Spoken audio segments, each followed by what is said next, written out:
last time this evening to deliver the final remarks for side opposition. And I'll be doing this with three major themes. Firstly, the pragmatics of side opposition's case, directly refuting their model and geopolitical pillar. I'll be discussing employment, directly discussing their developed world pillar. And I'll be discussing where the sustainability and organization occur. So, the thing about side proposition's model is that, yeah, in theory it's pretty good, but in the world we aren't all Western liberal democracies. We don't all share the same ideals. Like even between two countries, Canada and the US, similar in many respects, a Western liberal democracy. These two nations have drastically different immigration policies. So this fact that the international community is going to play nice, I don't think really stands. And to take this one step further and think about some of the dictatorships we have out there today, there is no way they're going to be playing ball with some of this stuff. For example, this voting with your feet theory that side proposition brings up is good in theory, but the reality is we'll have huge repression. You will not be allowed to leave the country because the dictatorship will not allow this. So this fact that the international community is going to work together is something that's a bit unfounded. Additionally, we talked about how 8 out of 10 Haitians who have escaped poverty are now living in America. Great. Now they're in America. America doesn't need any jobs. Their unemployment rate is high, so now they're going to add to the unemployment rate in America. So we've gone from a no job somewhere to no job somewhere else. This theory about working together is just shifting a problem around different nations in the world. My second theme is employment. And what we see here is that side proposition is going to tell you that just because immigrants come, they need things. So that makes our employment market expand, and as a result, these workers have a job. Well, not really, because there's a demand right now for jobs, and there's a demand for people in a consumer society, but we don't see jobs just magically appearing out of nowhere. We're in a recession, folks. Everything, everybody, the European Union, Canada, the United States, we're all coming out of a recession or diving back into one. The Eurozone is in complete crisis. There is simply not the need for jobs, and there is saturation in our labor market. Like, just look at it, folks. France, 1 in 2 people are unemployed. Spain, 1 in 4 people are unemployed. Canada, 7.7% unemployment rate. United States, high unemployment rate. There's simply no place for these jobs, and the demand to create these jobs simply isn't there either. Governments and private enterprise are tightening their belts, and that does not mean job creation.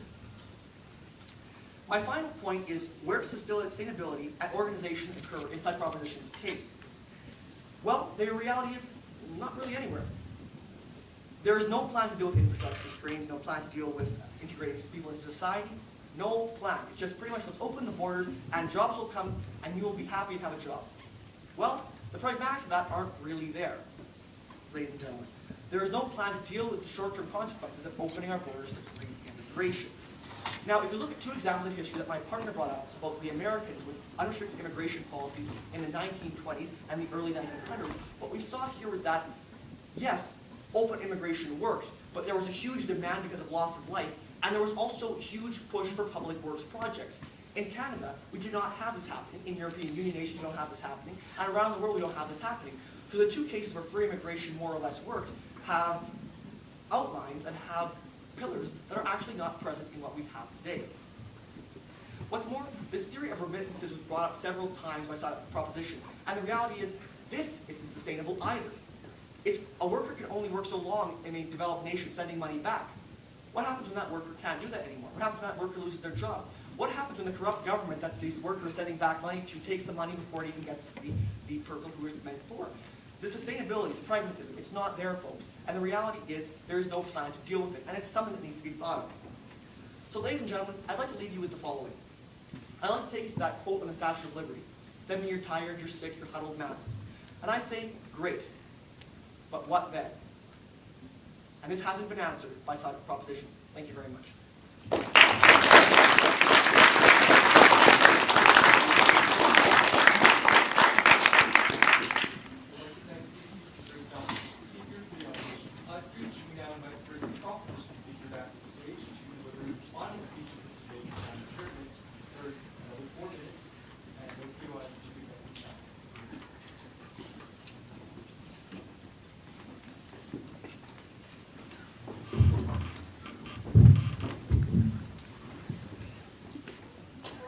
Hey everybody, I want to say thanks to you all for coming out and seeing the end of what has been a wonderful year for all of us in debate. What I'm going to do today for you is I'm going to talk about the 3 issues that we've seen on side proposition. And those are economics, aid, and politics. And I'm going to try and talk about what we've seen coming out of both sides so we can really get an understanding. Let's start off with politics, though.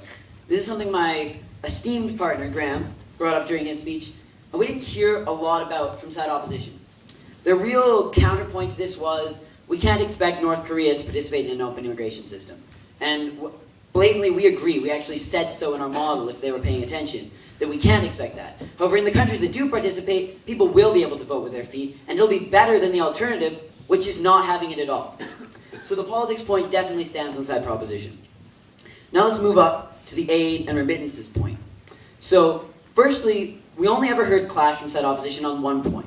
They told us that remittances won't be effective, and I'll get into that a little bit later. But firstly, we also noticed that they didn't say anything else about our other points. They basically agreed that wage convergence is going to happen. They basically agreed that people are going to be able to leave and move out of poverty. And they told us that we're going to be able to have people who are foreign trained coming back and working. They agreed with all these points, and so they obviously believe that to some degree aid is effective. Now let's move on to the final point where they did disagree.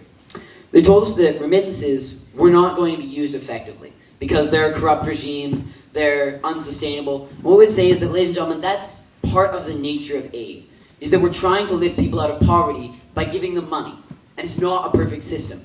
However, giving remittances are far more effective for two reasons.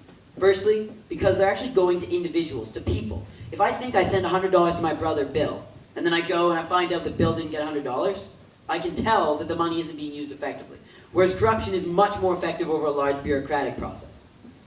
And then we see that secondly, remittances send a far larger volume of money back to the third world. So yes, remittances aren't a perfect system, and we don't believe that they're going to fix everything. But they will help lift many millions of people out of poverty, and that's something that we support as well. So for the third world, it's definitely fallen on side proposition because of remittances which fall for us, and because of all the points which never went clashed by side opposition. And now let's get into the biggest point of the debate, which is economics. So what we heard from side opposition was really that the economics won't be able to handle it, that our services are going to be run out. And firstly, I want to point out two things. One, being their choice of examples. They chose basically almost ancient history when we're talking about first world amenities. Yes, there weren't great sewers in Britain in the 1900s or the 1800s, but we also don't expect there to be great sewers because there weren't great sewers anywhere.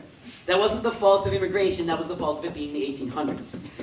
And so what we see is not only did their choice of examples really look to places where services didn't exist anyway, but also they chose Great Britain, America, and New York, which, as we can tell, are terrible hotspots of ineffective economics. Instead, ladies and gentlemen, what we see is that they're examples of large amounts of immigration have had highly successful economies, that they have grown, that they don't have massive unemployment, and that in fact they have become highly successful. Their arguments about unemployment, they don't make any sense. The reason we have unemployment right now is because we're in economic depression. It's not because of immigrants. Ladies and gentlemen, America has 10 times as many people as Canada, but they don't suddenly have more immigration because or more unemployment because they have more people. That doesn't make sense, because the labor market is in fact elastic. Also, I'd like to check their dates a little bit, because baby boomers didn't enter the workforce right after World War II. They were born right after World War II. So they were definitely part of an elastic labor market. Ladies and gentlemen, what we see is that the economics bears out this. Not only the individual points that we've seen coming from each side, but that bigger stat that my partner Graham brought up at the end of his speech. That the Center for Global Development predicts we would double the world's GDP by implementing free immigration. We're moving people where they're needed. And that's efficient, that's aid, and that's helping support global growth. Thank you.